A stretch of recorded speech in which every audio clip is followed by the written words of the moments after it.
I don't know if there's anybody, there's some people here maybe? I can't see chats, let me see. I've never done this before. Live chat, all messages are visible. Live chat. Oh, hey.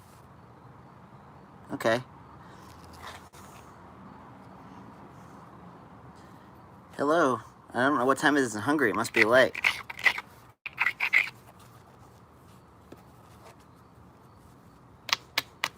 Hey guys.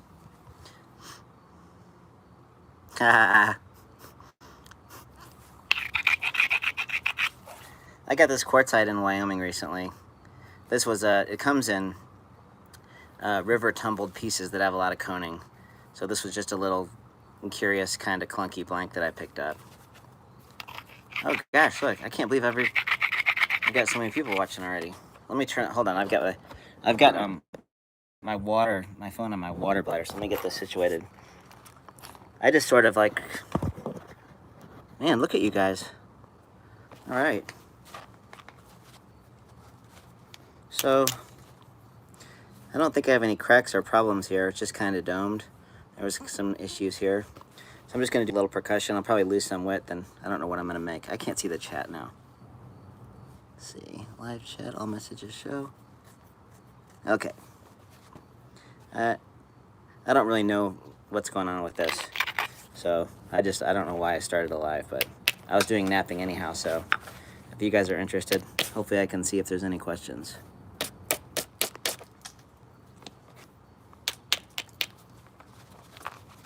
Hey, Zach. Man, you guys are on it.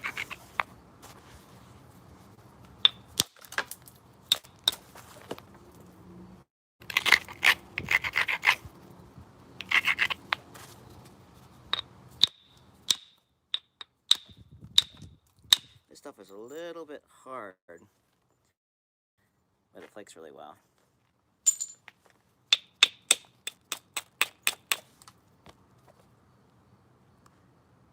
No, actually this would work with wood also, like a boxwood or a fruit wood. You couldn't do a whole lot of thin, but once you got it thin with a hard hammer or something like that, it would work with wood, especially on larger pieces.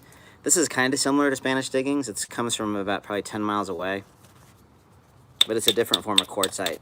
From what I've been told, Spanish diggings is actually, hey Amos, Spanish diggings is actually a silicified sandstone, and this is a true quartzite. Let me walk over and show you really quick what it looks like.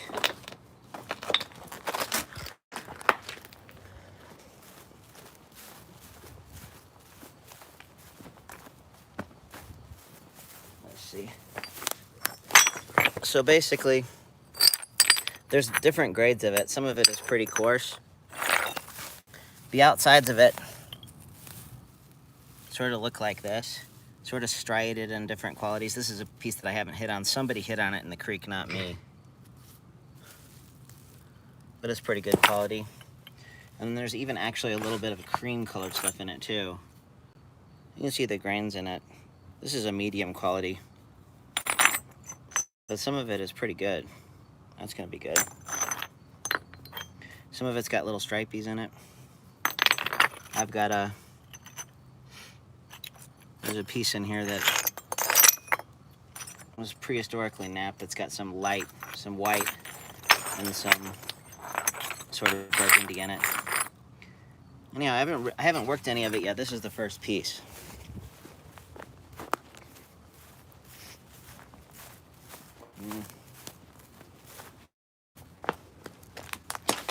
Well, my water fell over. This thing ought to be pretty smushy good to hold my phone. Let's see.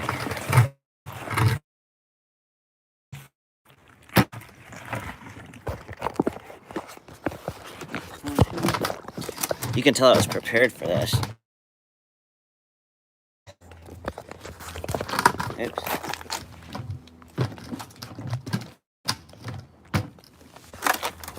Let me see. I don't know why these chats aren't popping up. Let me look and see here.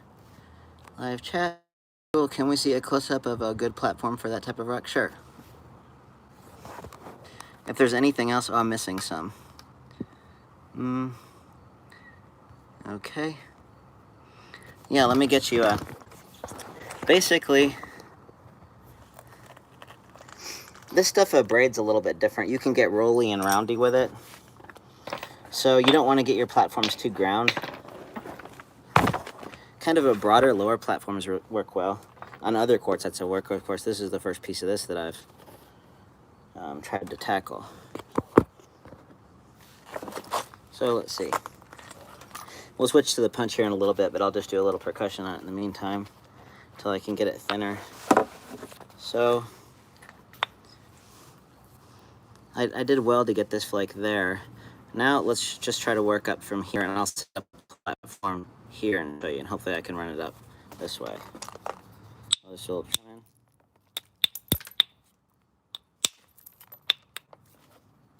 It's a little heavy in here, so I'm going to do a little reliever. There we go. See how that made that a little sharper? Mike, hope you're doing good.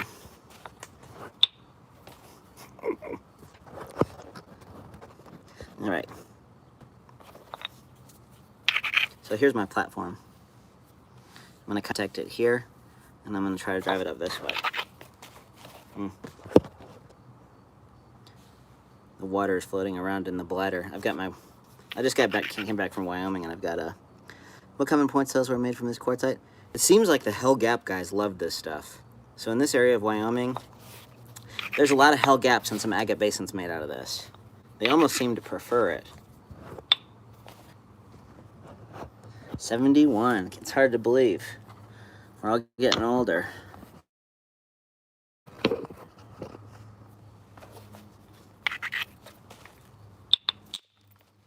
I was really happy that Ralph got to go fishing with you, Mike. I talked to him about that after he got back from that trip, and he really enjoyed that.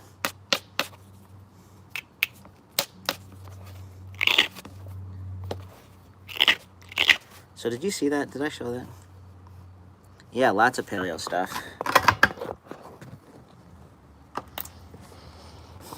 My water bag is having a mind of its own.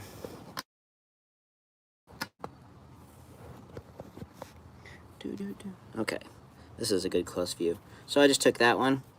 Now I have one next to it. Let's kind of try to strike up. There's a little bump, but it ought to work. I don't know how live videos go, if this is going to get saved on my channel or what. Hammerstones on this stuff are kind of tricky, because the hard hammerstones shatter the edges a lot. So soft hammerstones with slow swings and steep edges will work fine. There's a lot of hammerstones near the site where I picked this up. Gosh darn it.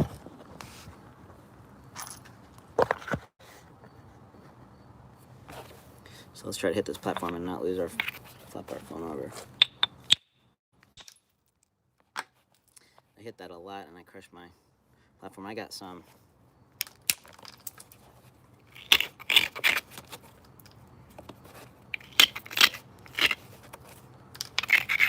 Okay, see I turned that down a little back grind?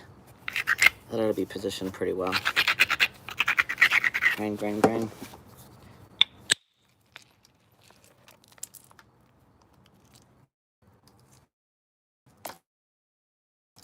There's a seam right here. I don't know if that one's going to chip it or not. I think it will. So I can see another little seam here. We're probably going to lose a little bit of this tip.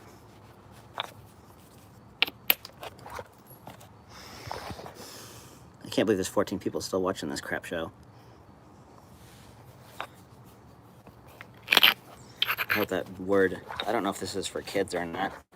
I'll have to watch my cursing and swearing and other utterances.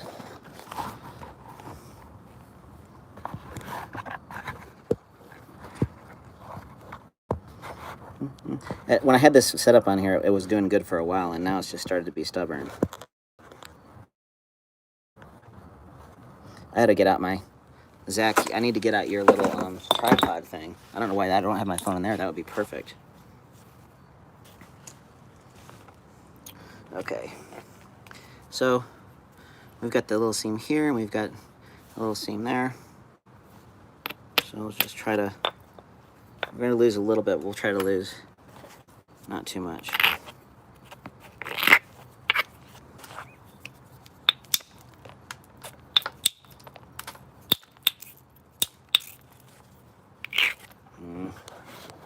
I'm gonna... Let me point you guys at something cool, and I'll go get my tripod. I'll be back in 38 seconds.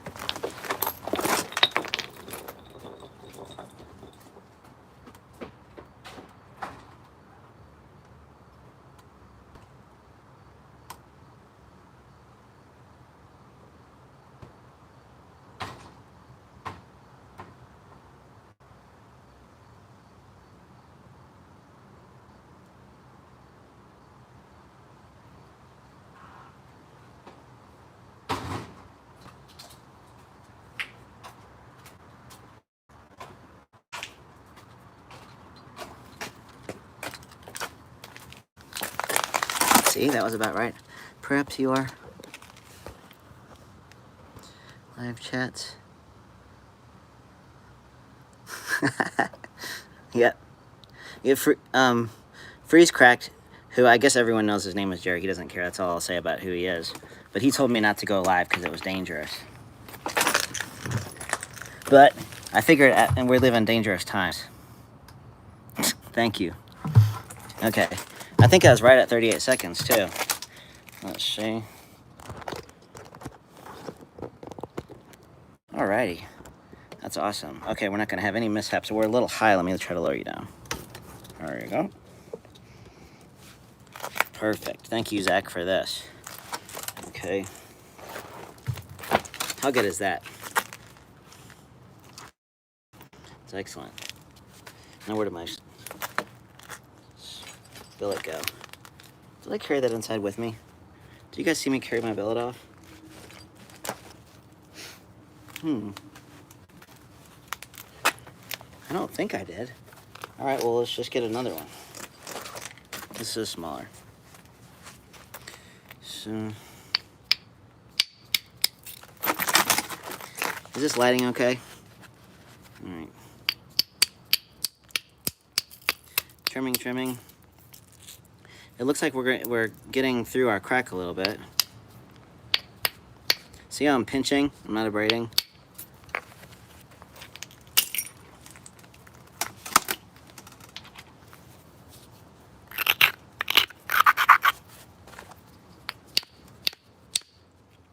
Now there's our tip on that stuff.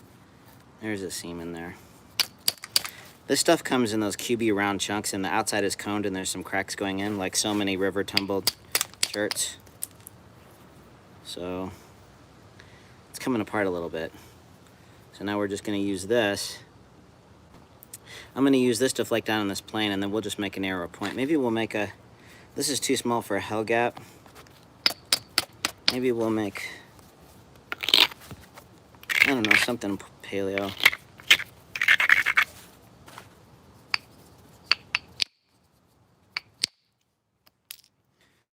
Save this flake for somebody. You coming to Boat Ark? No, I'm in Colorado now. I'd like to... I've never been to Boat Ark, actually. I'd like to go sometime. I want to start doing a little bit of bow building, and that would be helpful for me to go there and bounce ideas and learn from some folks on that. Little Scott's Bluff. On this grade, I could make a Scott's Bluff, but it would have to be a...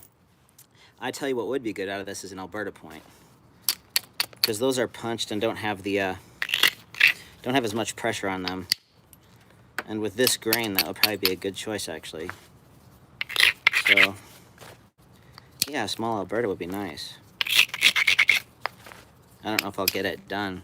This is the first time I've ever tried to go live, so I don't know if I'll get called to do something else, or mess up this rock or something.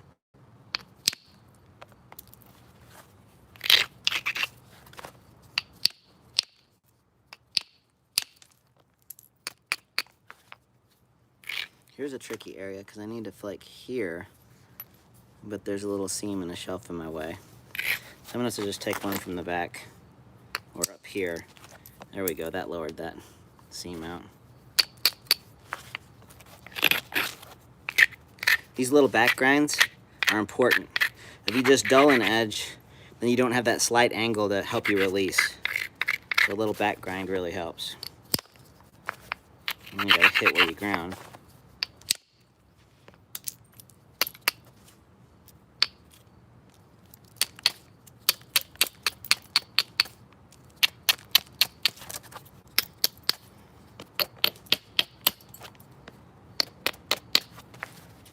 Should we start punching pretty soon? Let's do that, that's more fun. I always say we because I feel like when I'm napping for an audience, people are there, and I just say that. Okay, this is my white tail punch. And now I need my moose bill that I apparently ran off with to strike. And this is too heavy to hit with. What did I do?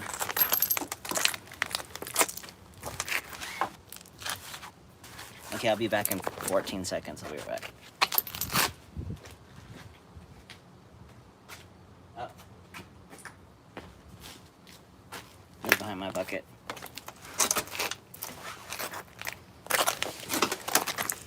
So it is. I made one of those punches. Sweet. Yeah, it helps to have a little flex in your shaft. That's awesome, Connor. Yeah, a lot of people are making these now. I think when I started posting really thin bifaces that I punched, people really got excited. And it works. The thing is, you need inward, right? You need this against something, so you've got leg pressure with your leg. I don't know if it's a preferred method. It really is a versatile tool to do a lot of punching. It helps to get some inward, right? This is back, so it's not moving.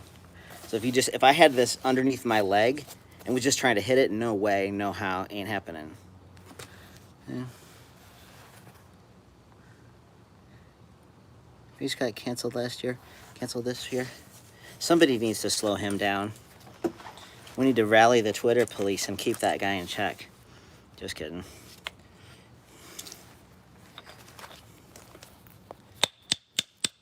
So, what I like about this punch is that so much of the trimming and pressure flaking and platform setup is eliminated because the punch can do all of that. And just changing angle, right? Short flakes up, long flakes, lower platforms, locked in, angle, and then you learn the angles. A lot of people will try to get too high when they learn. I see a lot of people, I give them the punch and they'll go like here up on the edge. They're trying to catch high margins. This is a tool that really likes addressing edges. And the angles, once you figure them out, it's pretty standard. And then you just have to make sure you don't have too much rigid back end support because flakes will respond to that support and expand, and you can really just get plunging overshots that are, for certain kind of points, like certain Clovises are great, but for an Alberta, we wouldn't want that.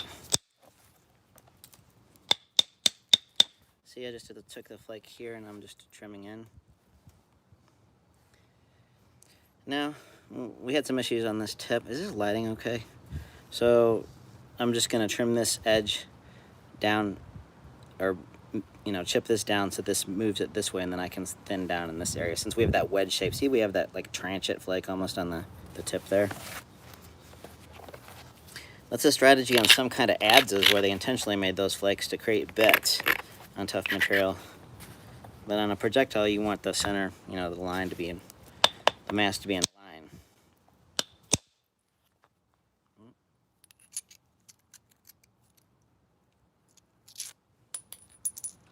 I'm going to have to trim this down just a little bit to keep it straight, but it's okay. Back grind.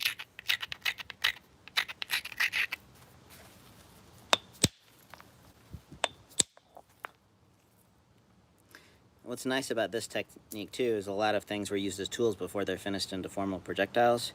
So you can create edges, be really stingy about creating edges without having to make platform percussion flakes, which then use, if you make platforms for percussion flakes to thin, then you lose more width, right? Because you can't obviously address that edges precisely. And then this could be used as a knife for tasks until it's finished into a point.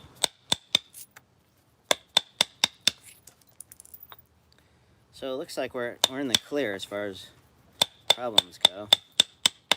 Now, when I had a weird area that the flakes were stepping, I didn't trap. I just backed off and I just kind of pecked them down. Some flakes, support with the finger is pretty important with a punch.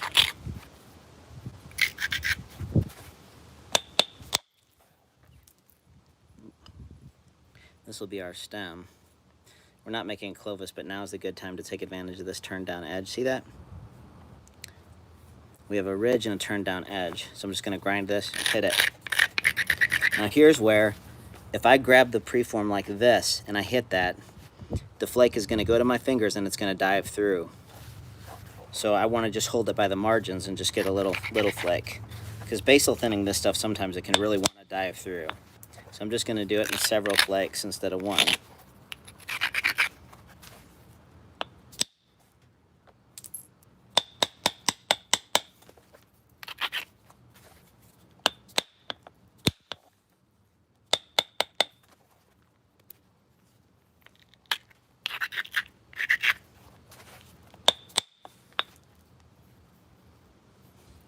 That got a little steppy right there, but it accentuated this ridge to come across, so we'll be fine.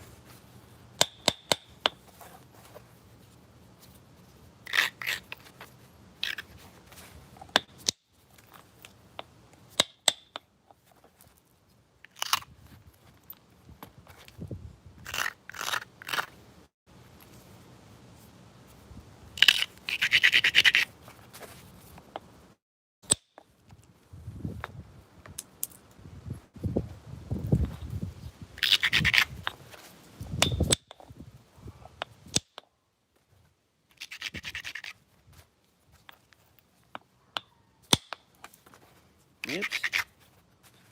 That one crushed on me a little bit. I like this rock.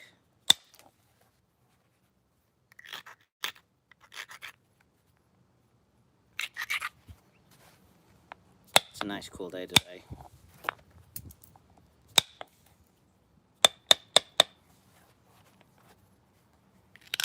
The sharper braider gets in little areas and moves and isolates. It's really handy. I'll use braiders that don't have the sharp edge, but when it wears nice and sharp, it gets really handy to control that.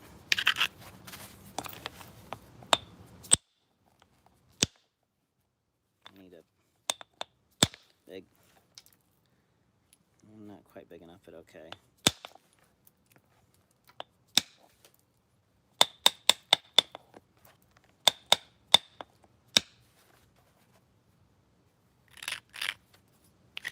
Does anyone know if this video is going to upload like a really long video on my channel, or what, does it disappear, or what?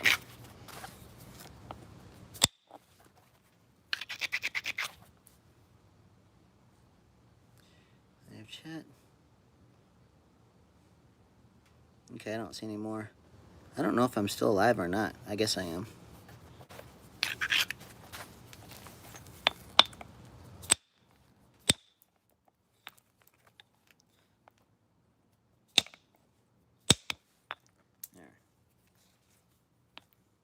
Yeah, and Alberta is going to be a good call on this one, because this is pretty hard to pressure flake, I'd imagine.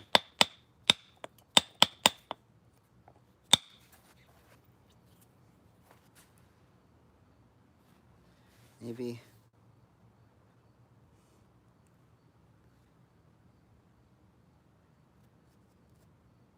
Okay, thanks, Connor. Yeah. I'll probably just scrap this as an experiment.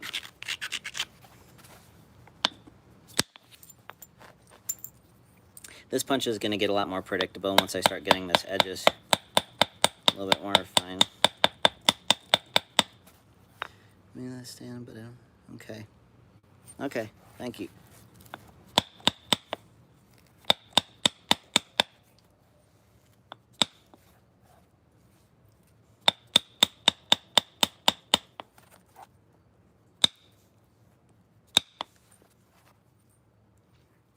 Okay, I just got a little, I thought that was going to run that ridge and it didn't, it stopped. So I'm going to try to come along this edge. I'll have to do some back and forth.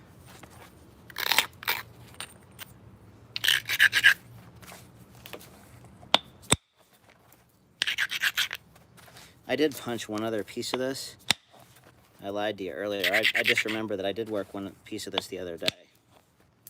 And it punched in and then got weak. I broke it. So this is going to be a lot better for bigger, heavier bodied points.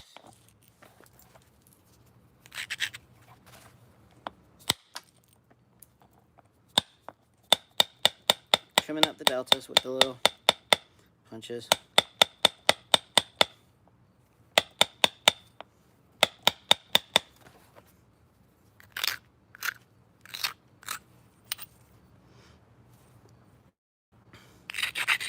Sometimes I don't hold it there long enough, do I? So we'll get one there eventually.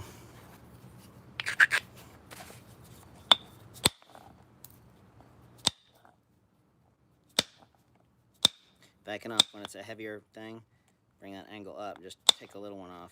There we go. Space.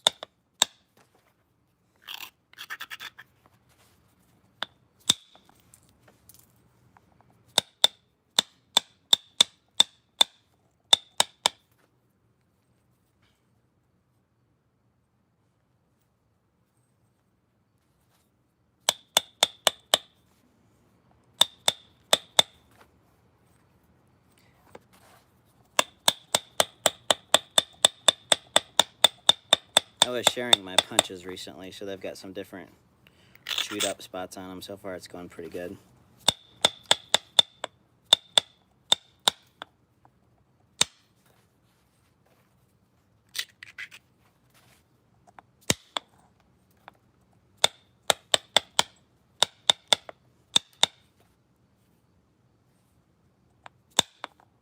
The fun thing in the punch is doing all this little work.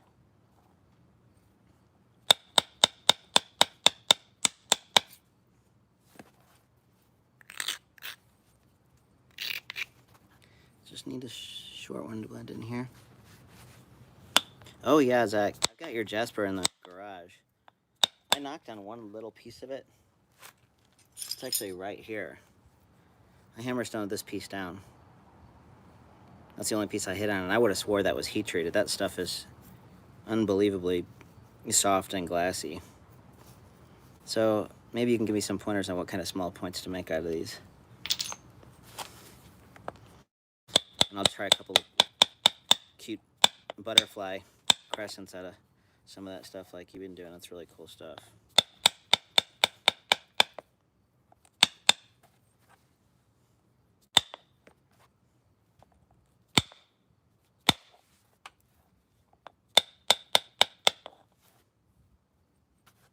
I'm gonna have to,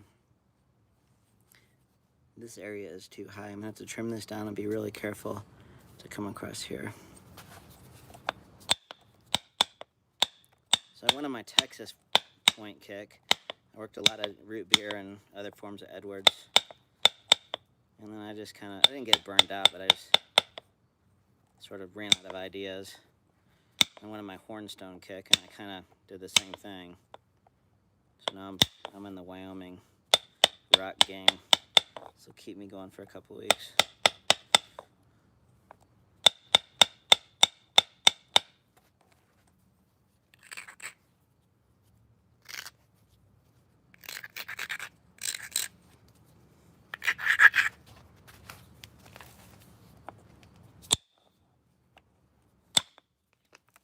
Turn it to get a point. Back up on the angle and really smack it. Oh, this stuff is kind of hard. There we go.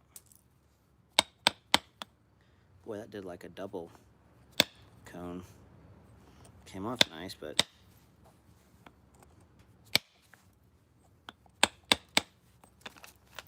let's come back with a punch flake here. Come back with a little punch flake here so we can get this ridge.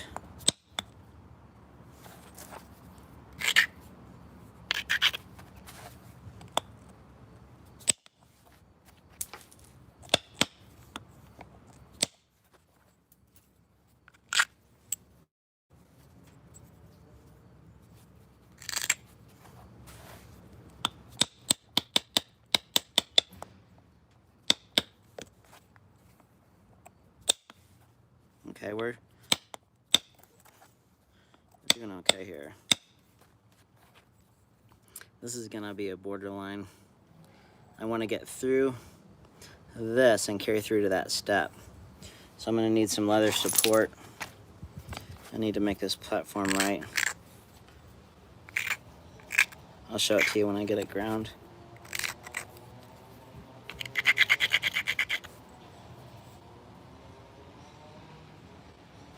If that holds on my punch, that ought to do well. This is not the leather I want.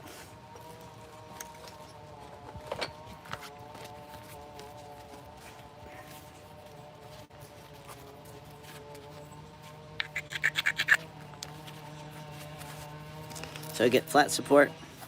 Do I need to move over a little bit? Okay. Flat support. Get edge support. They're lined up, and hopefully cut this plane just nice and tidy. So that did well. Now we're at the thickness where we're getting really close. We don't need to thin more there. We just need to take our droop out and get it straight and make a serviceable Alberta, or maybe agate basin. Alberta points are so neat, man. There's no way they could pressure flake that predictably on those raw knife rivers and tough chert, so it's probably a really controlled punch setup, I'd imagine.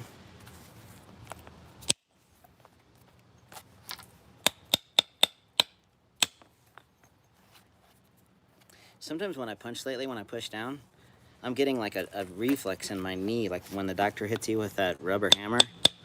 So I need to wrap this with something. Last thing I need to do is start flailing and kicking when I try to hit flags.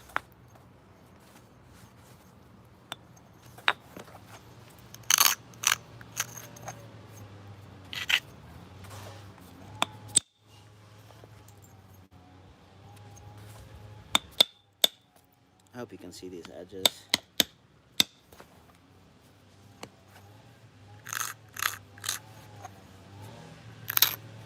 Okay, there's a little platform to blend in through that hump.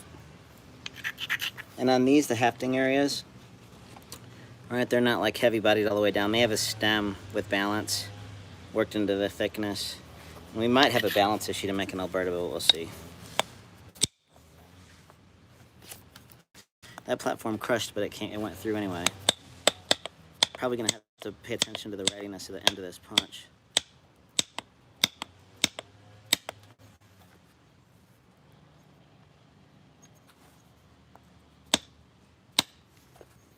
Albertas will have straight and sometimes almost contracting stems, although I like the straight stem ones better, like the Hudson Ming kind of things.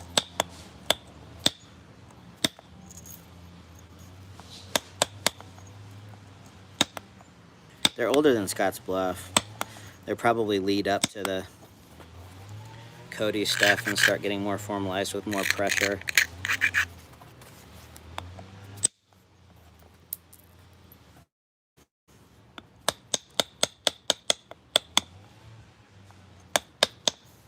I can't believe I got 27 people watching this.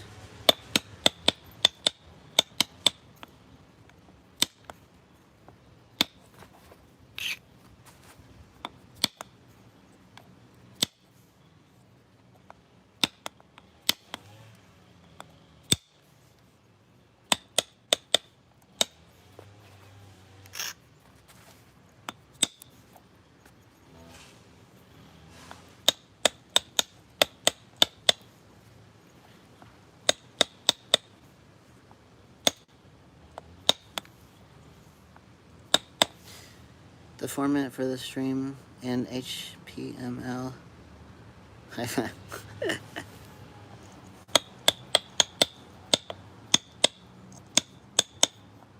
High Plains artifacts. I didn't really get into them. I mean, I liked them and appreciated them. But living in, Missouri and Arkansas, I moved it to Colorado in like around 2000, 99 or 2000. I think it was 99. And I met Bob Patton and Tony Baker and Larry Langford and the other guys out here. And I really got to see some cool High Plains paleo collections. And they're really awesome. It's the flint sources, the chert sources are dispersed enough that you get some cool utilization and selection of the higher grades of material at that time that made their way a lot far. And so the stages of the resharpening and the Cody stuff in particular is just so well thought out and neat. And obviously it's cultural, right? They didn't need to make those exquisite Eden points. You could use a simple biface or flakes to do what they did, but obviously it was an important part of their, their hunting equipment, but also it's just, cultural, artistic, and neat. So it's really different from a lot of the stuff you see out east. There. Okay, oh wait, I'm in Sweden. Oh, Sweden? It's probably about 8 o'clock in Sweden. Sorry about the lawnmowers. Neighbors, it's gonna be annoying for a while. Did I guess that right? 8 o'clock? Or just close. I love guessing stuff, that's pretty cool.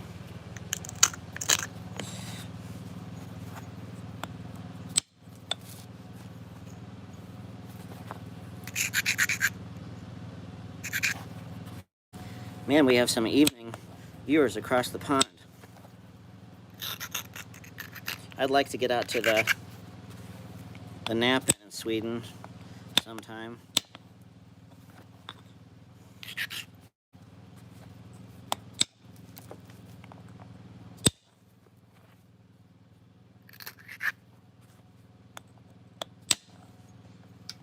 Okay, we're in good control now. I'm feeling like there's no cracks and I'm gonna be able to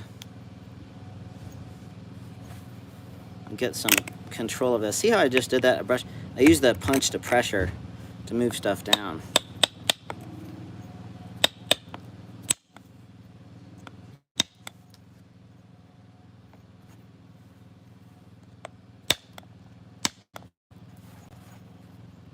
Our tip is still a little bit drooping that way.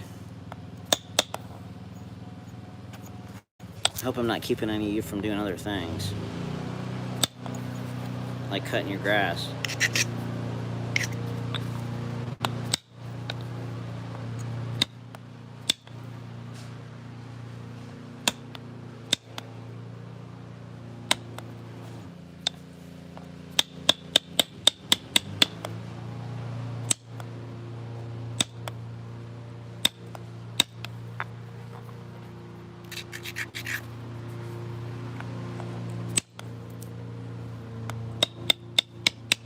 These little punch flakes that I'm doing, if I were to pressure flake this with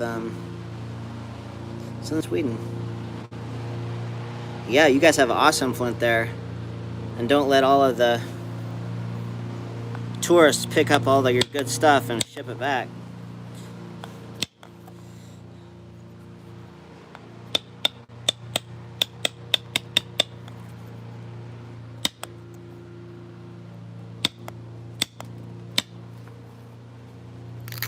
So what I was saying is that these little punch flakes, yeah, everything's dry. I've been keeping the grass here just barely alive so that I don't have to waste water and mow as much. Super green lawn people, I mean, I can understand why they do it. but man, it can be a lot of work if you care about dandelions and brown grass. That just doesn't seem to bother me. So these little punch flakes, if I were to pressure flake this, it would be Step City. Actually, it wouldn't on the right edges, but I'd have to lose a lot more width to keep it from being all stepped up.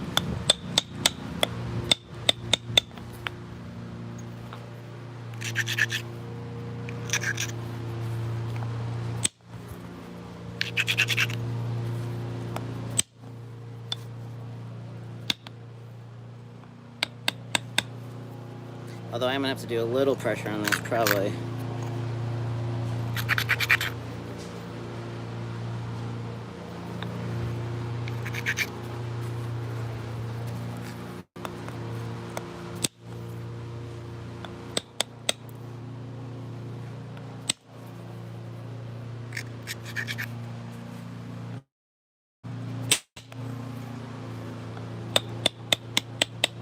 I haven't got any snarky comments yet. I'm not disappointed. You guys seem pretty cool.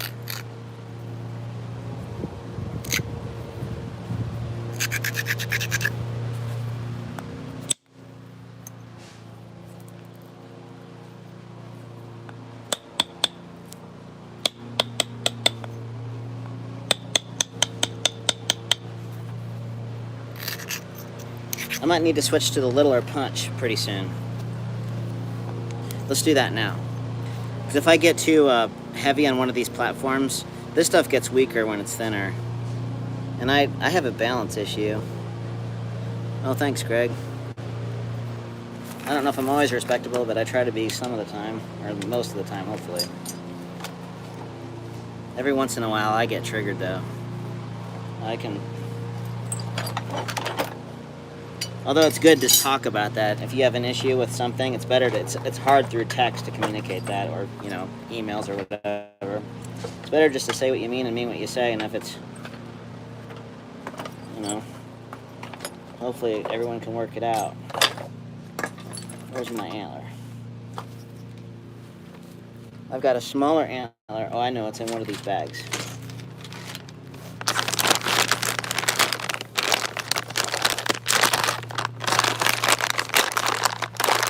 It's a mountain sheep, bighorn sheep section John Kiernan gave me recently. This stuff is awesome. It doesn't split much as buffalo.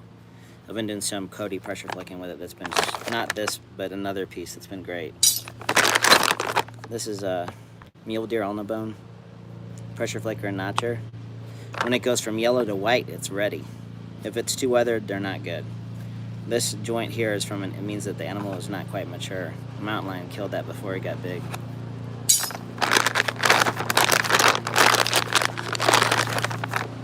Hey, Chuck.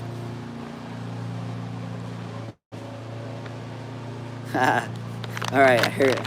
Understood. Shut up and nap. So this is a quartzite piece that I broke the other day. It was just going along so swimmingly nice, and I did a little careless trimming with this tip. That's why I'm switching now. I learned my lesson on that. Some materials get more air in it, and the grain structure is bigger, so you can, and it doesn't give you feedback like other cherts when it makes sounds. The quartzite is you have to go by feel more than sound. That's what I'm looking for. Put a small grind on that. Now, if you're pressure flaking with antler and on raw chert and it's chewing it up, your antler is probably poor, and it just makes it a lot easier to do that medium late stage pattern to work with the. No, I hear you. I took it the right way. You're welcome. Just before you do your pressure to finish with a little punch, you can do very pressure-like flaking. And it's small, so you can get in and take a flake and move over and take another one and so on and so forth. I need to make whistles out of these, like drill a few holes so I can play it like a flute before I put it in the shaft. And I can make a music channel with my flint knapping. Then I'd go like gangbusters. Okay, I didn't. I loaned my punch out, and some heavy-handed slugs put a crack in it. So, but I think it'll hold together for a few more points anyway. And this is honeysuckle, but it doesn't need to be.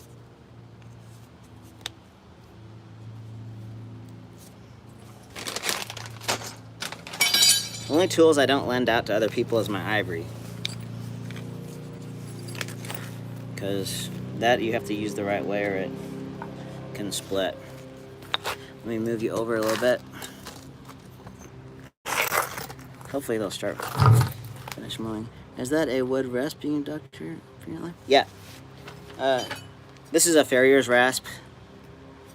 This is just it's super old. Could probably stand to get another one, but this is the coarse side. It's nice because it doesn't gum up. The antler just falls out. And then this is the fine side. Now, you get these things for cheap at the, antique tool places, or I don't know what they are new, but I've just got them used. I didn't see that last comment. Live chat. Locust? Yeah, I mean, try it. I haven't used locust. If you cut a green stick, just let it dry out. What doesn't work is people go to the Home Depot and buy dowels, like for hanging in your closet, or just a rod for craft stuff. Yeah, that's not good. You want a little flex. I don't think I missed any other comments. Let's see. Discuss payment of that material you had sent. Well. Oh, don't worry about it, William. If I sent you material and it's been like 5 or 6 years, don't worry about it, man. I didn't even remember. Speaking of that, if your name is Nick and you sent me some antlers, I've looked all over for your contact and I got a new phone and I don't have it. So if you're in your 70s, living in the Midwest, and you sent me some moose antlers and I owe you a harden and a dovetail, I've been looking all over for your address and I can't find it. So I doubt Nick is watching, but... sorry for not napping and trying to catch up here, but all the comments are kind of disappearing. Makes it good. Billet. Yeah, mahogany. Try that. Cody Complex from Obsidian. Not many. They didn't really like it. Like Folsom, I would say it's represented in Cody about as much as it is in Folsom, which is like maybe 3% or something.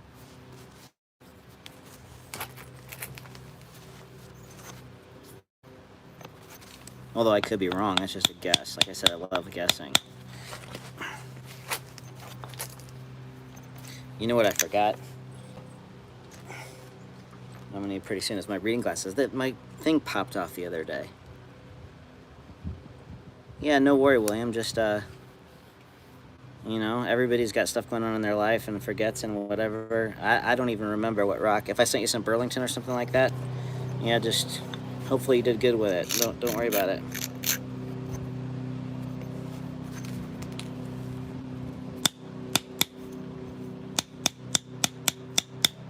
I only get mad about stuff when I get really hosed on a rock deal, which has happened before. The little stuff, I just water off my back. You're welcome. Yeah, don't feel bad about it. I know when I owe people or something and it lingers, I feel bad about it. Just forget it ever happened.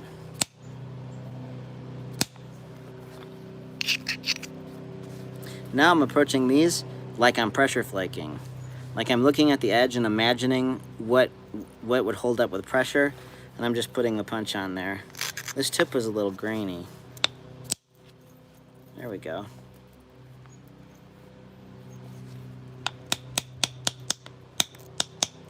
I hope Nick isn't pissed at me for those antlers. Oh, I just said the P word.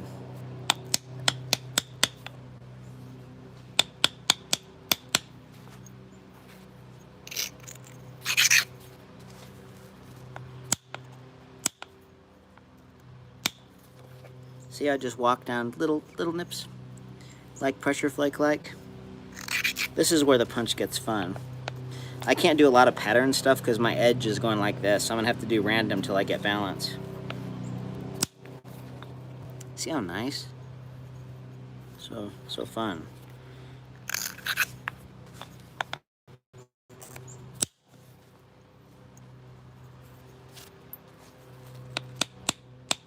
I'd like to talk about my trip to Wyoming and all the cool archaeology stuff that I said, but I think I have to keep that under wraps for a while because they're making determinations on the site, and I don't want to speak out of turn. But at some point, I'll update you guys on that. It was really, really fun.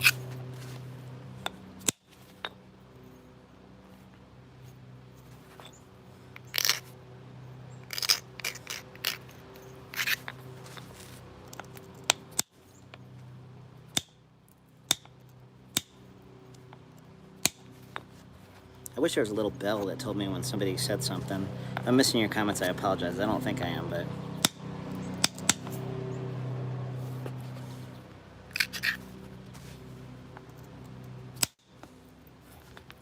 Nice. All right, we still have a little bit of a drip to our tip, so I'll be able to take that down with just a little...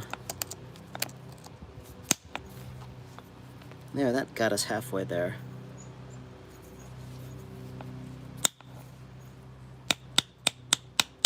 The reason why old points are so controlled, like stuff looks controlled, is because some of the techniques of, once the edges are refined and they start getting into patterning, they just have systems maybe similar to this where they're able to control and work with a range of materials to control that.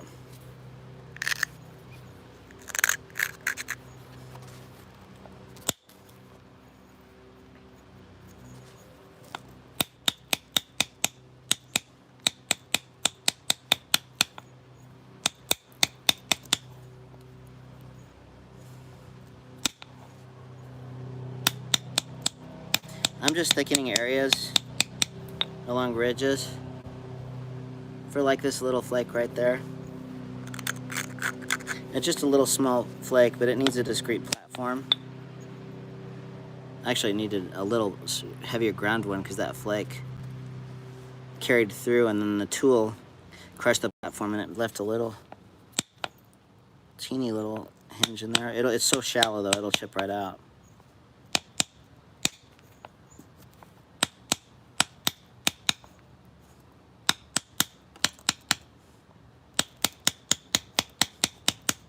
The stems on these Alberta points are longer proportionately than Scottsbluff.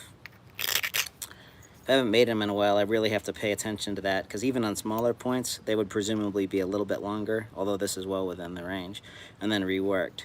So the height of the stem on a lot of Scottsbluffs will only be about here. You know, maybe a little higher. In Alberta's, it'll be they're tall stem pieces. They're killing a lot of extinct bison. Well, I mean, they killed them before they were extinct, obviously.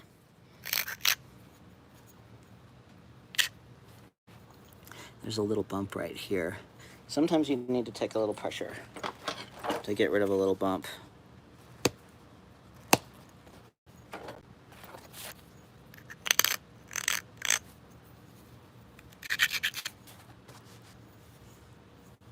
We'll just blend into there.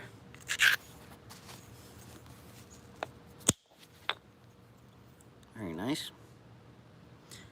Those are when you punch and you start seeing like everything's right and your speed is not too fast, but you'll get a little step.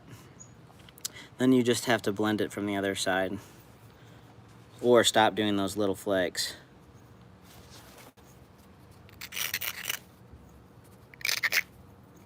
So let's start our cut into here and start our stem.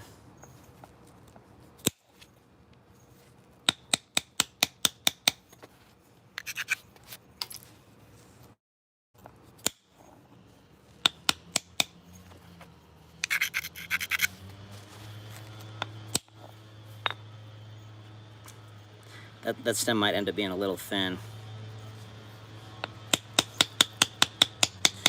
Do the rounding on these earlier in the balance. These didn't have a lot of, you know, last stage basal thinning on them. Although some of the bases on these are a little concave.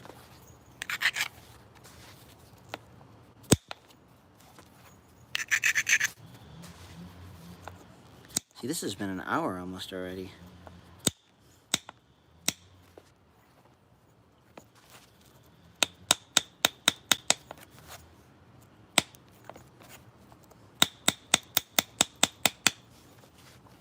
We're gonna have to get a nice one across here.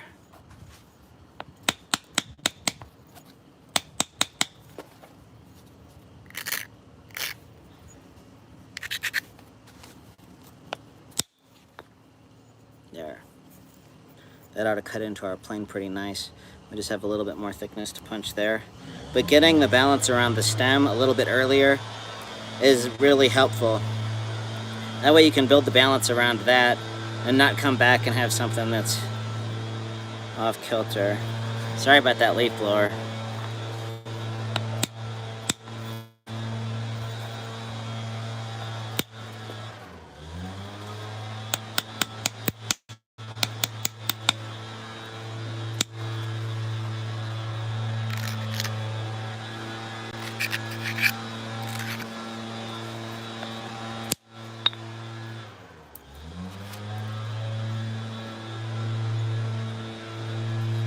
Boy, it's aggravating.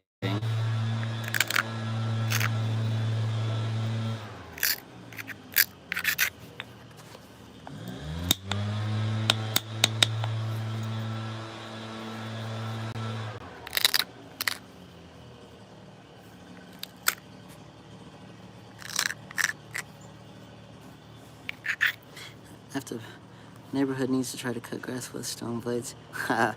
Yeah, good luck getting these city slickers to get out cycles and start hacking away. They'll pay a bunch of people $12 an hour to hardscape their whole lawn before they get out and do that. No offense to city slickers.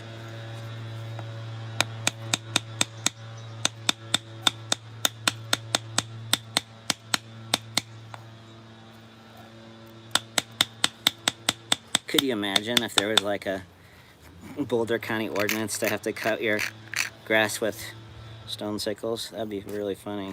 I'd definitely start making blades. Probably have a lucrative side business going on.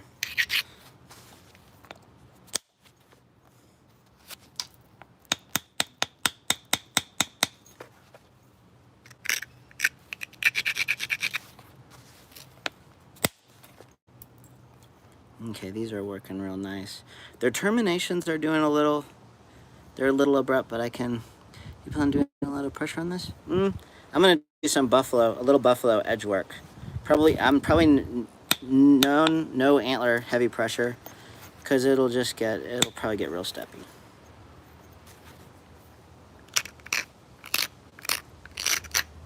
But I've got some little bit higher grade quartzites that I'll be antler pressuring.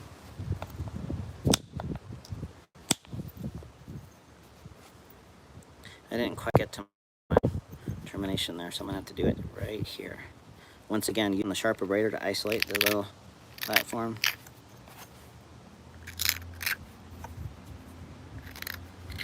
And a smooth grind.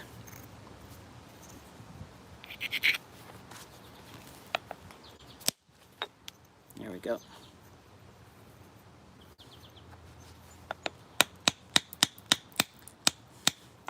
Is there anyone? Let's see. I don't know if you remember, but I'm up here in California.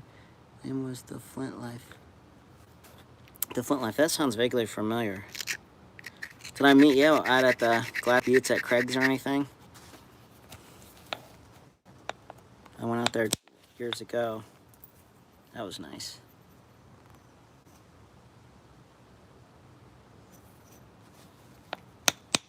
In a perfect world, this wouldn't have had the bend in it, and I'd be doing some nice patterned work to match up on the opposite faces, creating platforms, kind of a reverse platform off the deltas, using the mass from them to go the other way.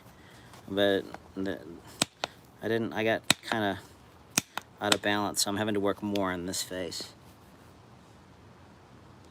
No, I didn't go to Glass Buttes. I'm actually going to Oregon in probably a week. But I don't think I'm going to be doing Flint stuff. I might stop and pick up a little bit of obsidian, but probably just go through. So I didn't go to Glass Buttes. I've only been there one time. I did a short class, one-day class for Craig Quartzite for his knapping. That was fun.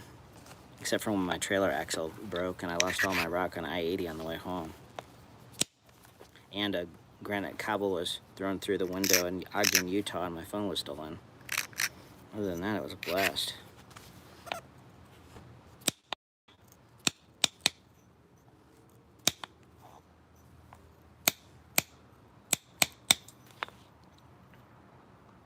Edge work on old points, trying to... Yeah, it's funny now, I can laugh about it. Man, that was a disaster. Always trust your gut.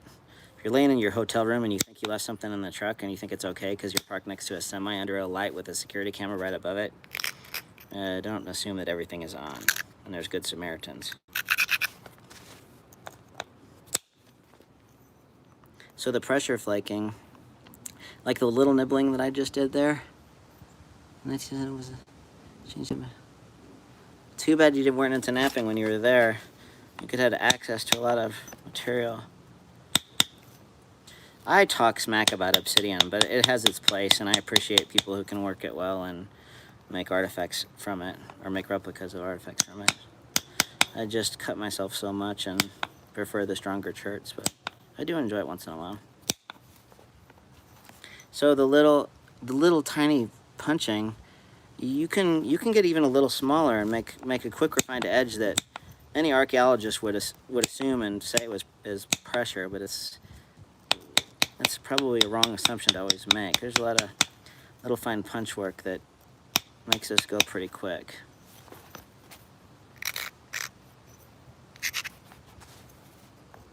Now I'm using the little corner of this punch. See here? I missed that. I don't know why the chats are showing up like and disappearing so fast.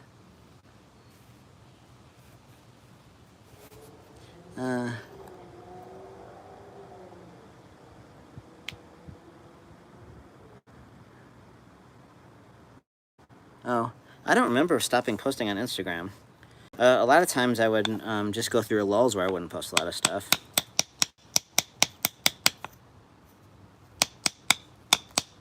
And I did kind of stop making YouTube videos, didn't I? Yeah, I run kind of hot and cold and stuff, and how interactive I want to be with the, community and what I feel I can contribute and what my mindset is in. So, but I made tons of stuff I don't put on Instagram.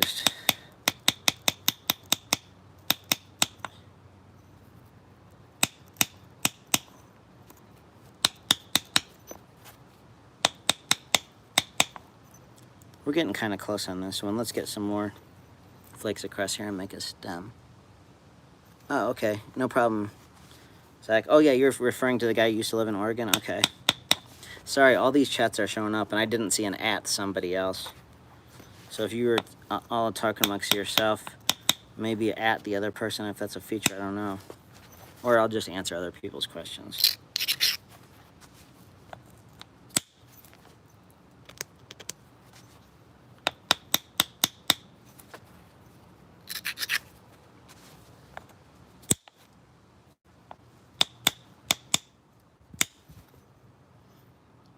Okay.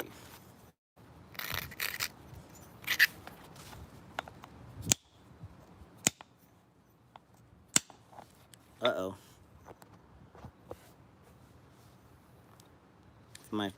You feel free to see if you can't see.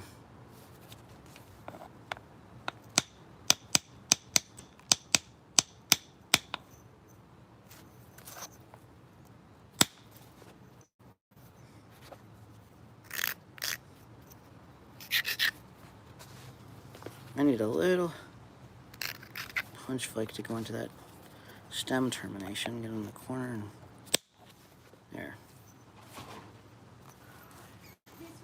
Hey, yeah, I'm doing a video right now, but I'll be wrapping up pretty soon. Are you taking Rico for a walk? Okay. No worries. Hey, Pico.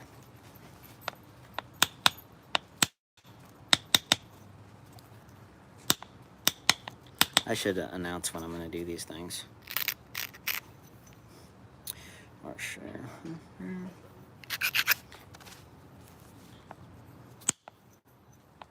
See, I'm making my stem.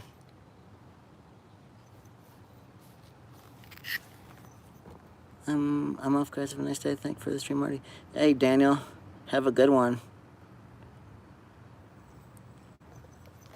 Yeah, you got to see the exciting part, I think. The rest is going to be pretty shaping and finishing.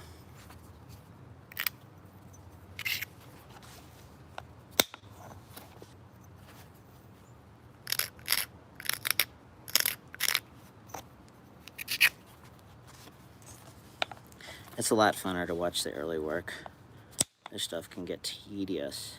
Although my stem is coming out pretty nice.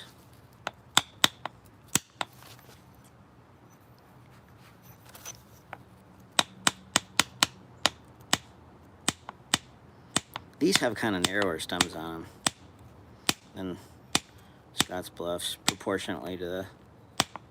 Although part of it might be an optical illusion of them being long. Maybe optical illusion is not the right word.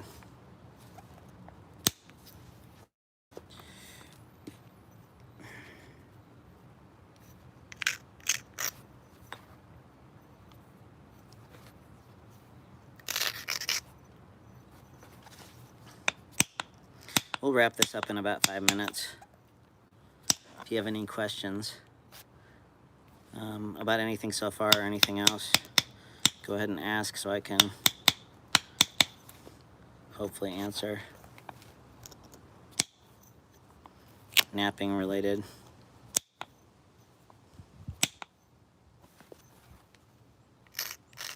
Like, I don't know how long you're supposed to smoke a 17-pound brisket. This is antler too. This is just whitetail antler. I don't think ivory would do great on this. I think you're going to want antler on this quartzite.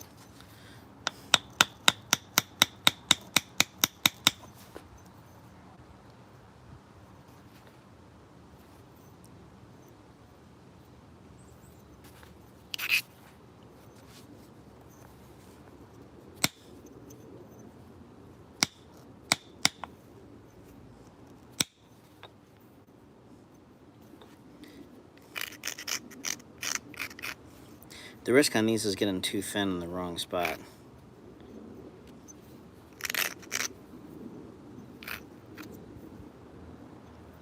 I really want to do some work here, but I'm gonna have to shorten it down if I get a big flake. So we'll just leave that for now. Let's just do a little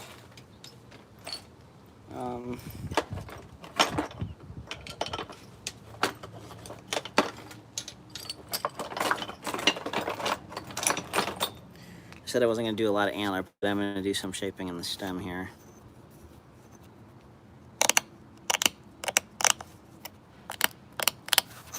Using the corner to kind of roll and shear, and then the longer edge to brush and bite for the smaller flakes.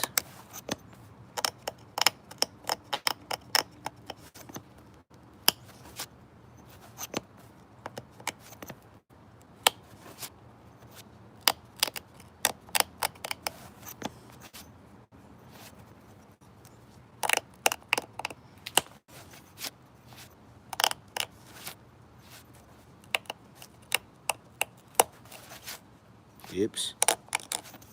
See that little step right there? It's not bad, it's tiny, but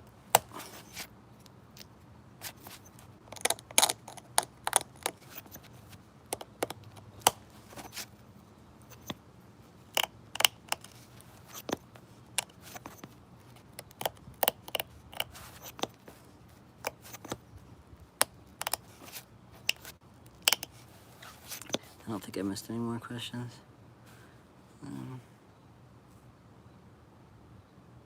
Oh, yeah. Let's see. Hard time finding antler that's any good. Past the base of the skull. Yeah, whitetail is generally pretty good if it's not weathered, but they can vary a lot. So it's good to have a batch so you can work through them and then use the brow tines And if anything, like you're saying on the skull, just section it and use the bone. That's usually pretty good. Yeah, Instagram, sure, I'll put it on Instagram. You're welcome, Zach, if you're still here. Have a good day, too. Cool. Okay, I think I'm caught up.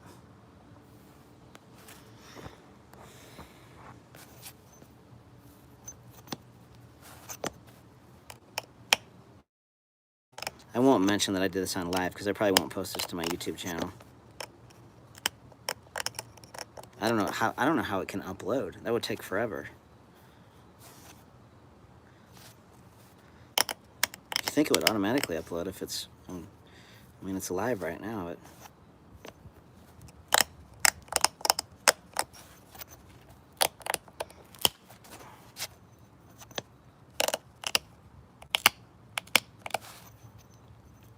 My base is a little wide down here.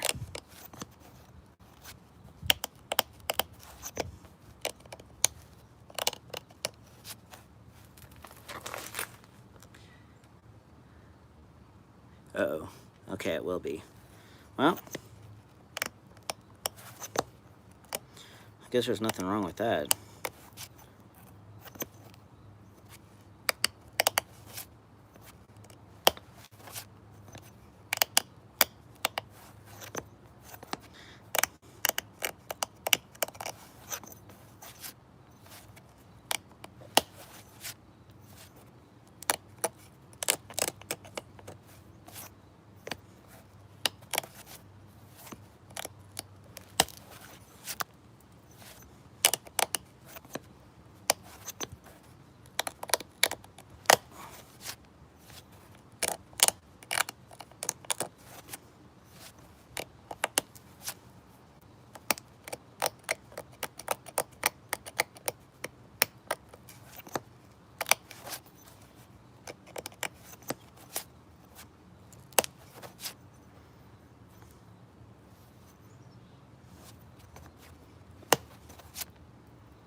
Don't be afraid to come off your corners on these if you need to thin a corner.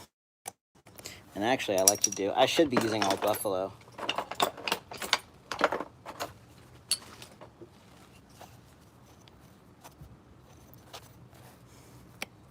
The buffalo retouch makes Cody's stuff pop.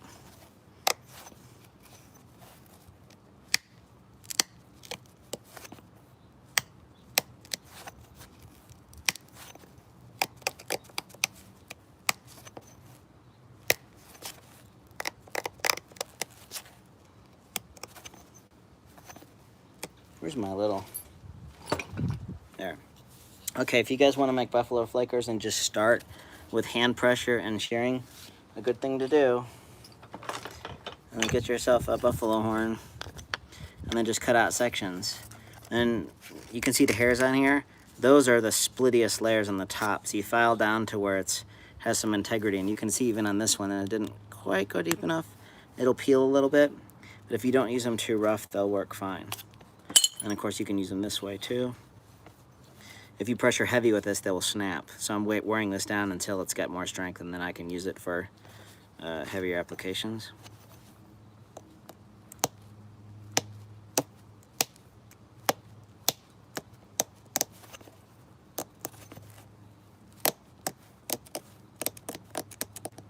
I'll have to start a schedule if I do any live things regularly, so that people can be notified in their feed what I'm going to do.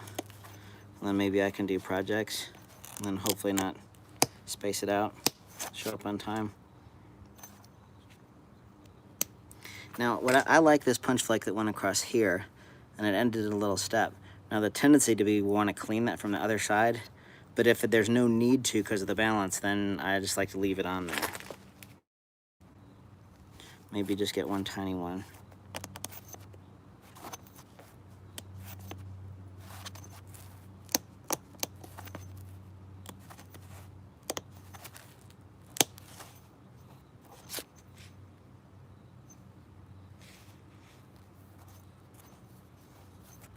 Another thing on Western stuff, like Allen's and Scotts Bluffs, is if you can get in there as tight as you can with the buffalo horn, it makes the The corners look a little better. If you get too sharp in there with an antler ulna or something, they did look weird. There's some thinner hardens that have those, but not the other forms.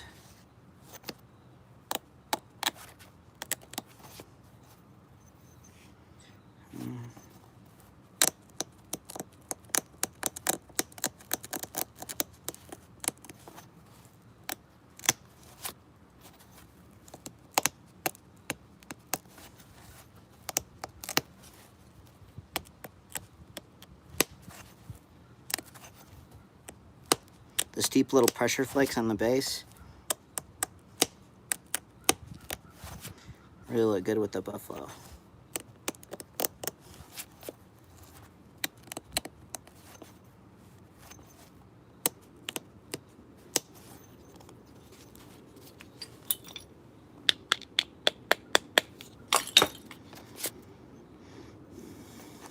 Tip, you've got a little droop to the tip.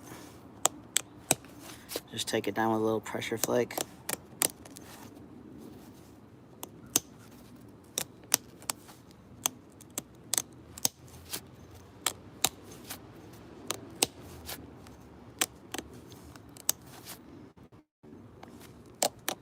Now we'll just tidy up the edges and we'll call it good. I don't like that basal thinning flake that's come up here. I thought I was going to end up getting rid of that in the other punch work, but the balance issue kind of put the brakes on that.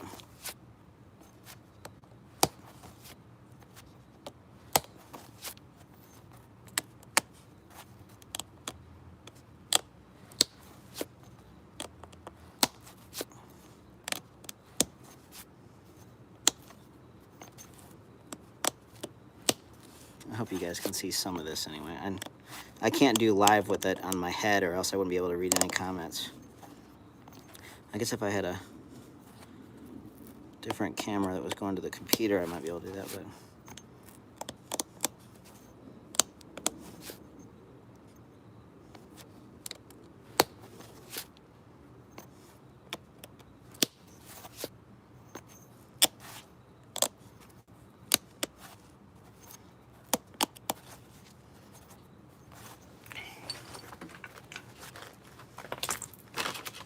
my leather wedge.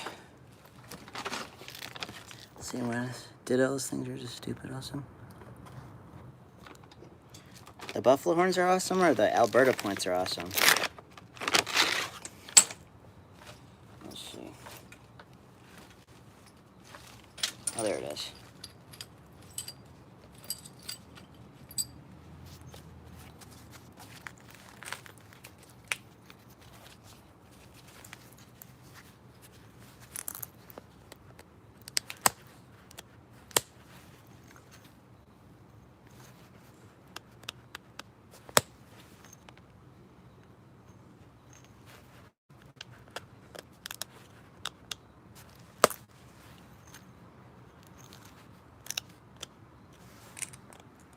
Let me see this. I need my big. Let me use one of these. Now, I'm gonna need a heavier pressure flake with this buffalo horn, so I don't split my little thing. So I'm using the top of this horn. There we go. See a nice bigger flake?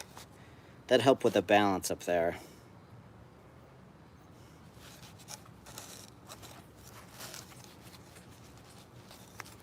I like making stuff that looks like something you could find. In size, right material, right size. Not fancy schmancy, just a good old bison stabber.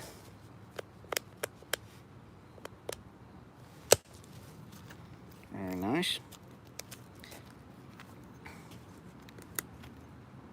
The top of that pressure flake stepped just a little bit.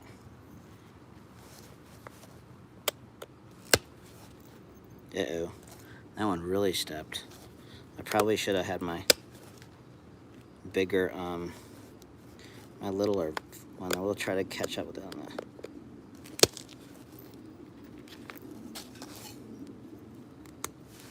There, we got some of it there.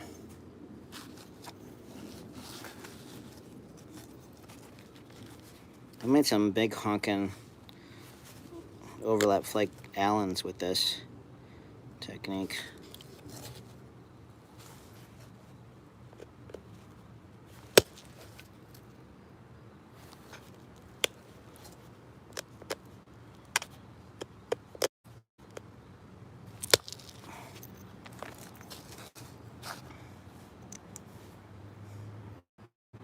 Okay, keeping our body. I wish it was a little thicker, but I'll take it. I'm gonna shear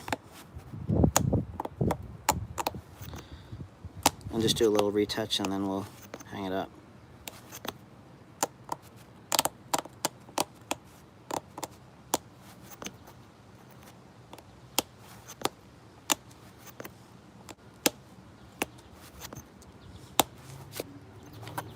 When I get out some more of this material and make some preforms, I'll make some nice boulder flaked Albertas.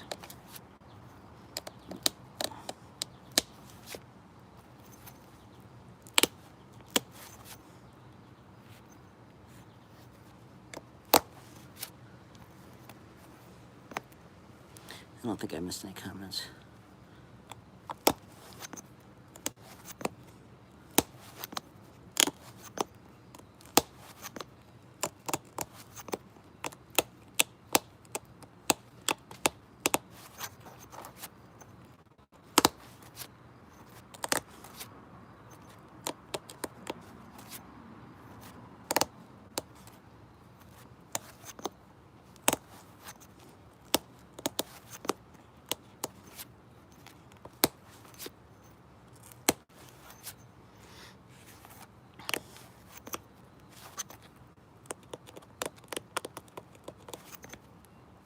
The ears on these things sort of trail away as I'm resharpening. It's getting a little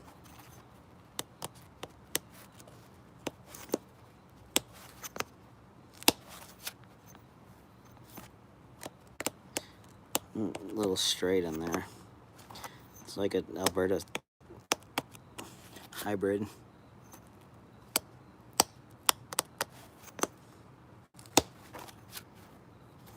Oops.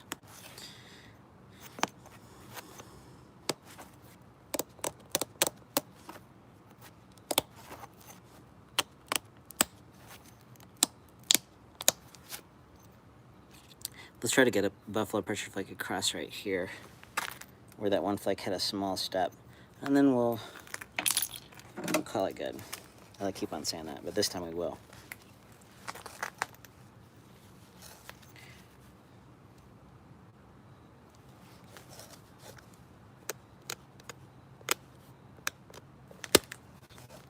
So one to get started.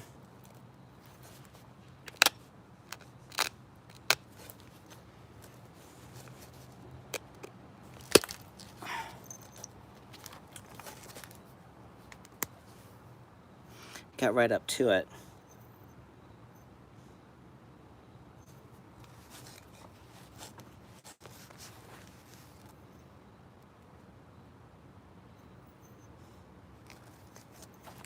Finishing stuff, people see me make preforms and they're like, oh man, you can make them so fast.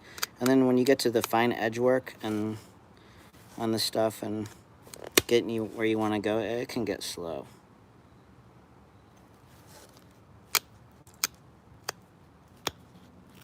Which I do. It doesn't, you're not increasing your profit that much if you're selling stuff, but it's fun to get the point you want to get.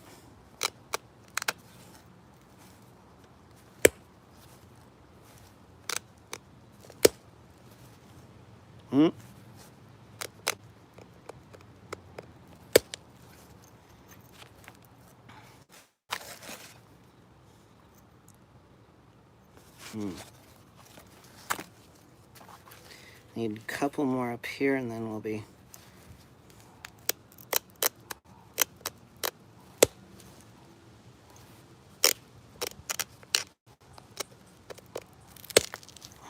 there.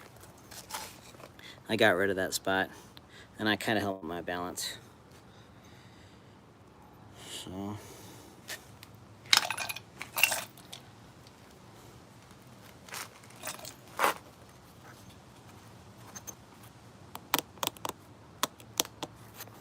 So nice out here today.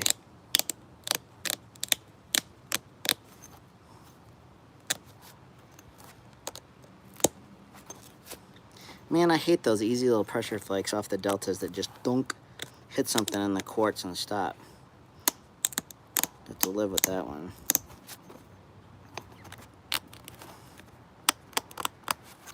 One advantage of buffalo too is little hairs that grab. So if the flaker makes contact with something next door to where you want, it's not gonna dull it and crunch it like antler will. It really makes a very fine edge. And if you want to practice shearing on flakes, you can get a broad face to a buffalo horn and get a flake and just rock and shear. And I think that the retouch on a lot of flake tools really lines up more with what I see with my buffalo horn flakers than, you know, minor retouch with a small bone or antler tool. I think there's really a lot of room for analyzing that kind of stuff, especially when you're digging up kill sites and they're hunting mostly bison on some of these sites. It's going to be an available resource for making tools out of it.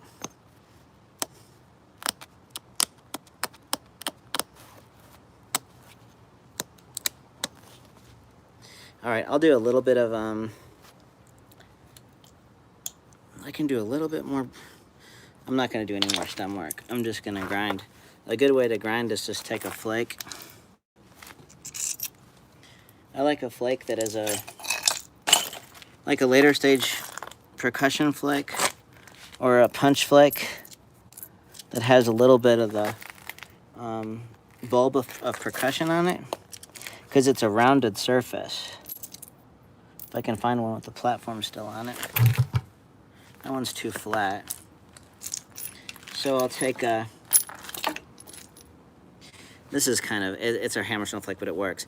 But the bulb of percussion will have a nice little rounded area. So when you're going in and you're doing your grinding, it really does a good job of smoothing and polishing. So you just hold it up there and give it a nice grind.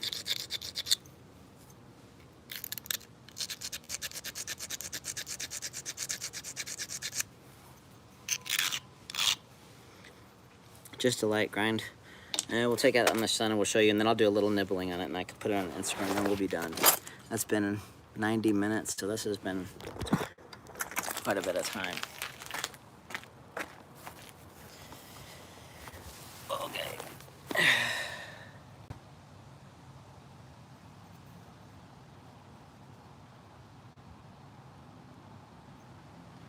There's a teeny balance issue, but not bad. So those are probably a good choice for this rock. I'll work it more later. Thank you guys. All right, thanks for watching. Any last minute questions, fire away, because I'm gonna start on something else.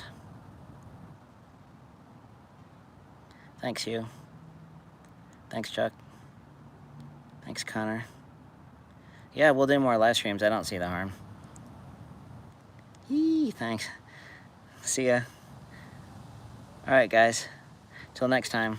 Thanks for joining me. Goodbye.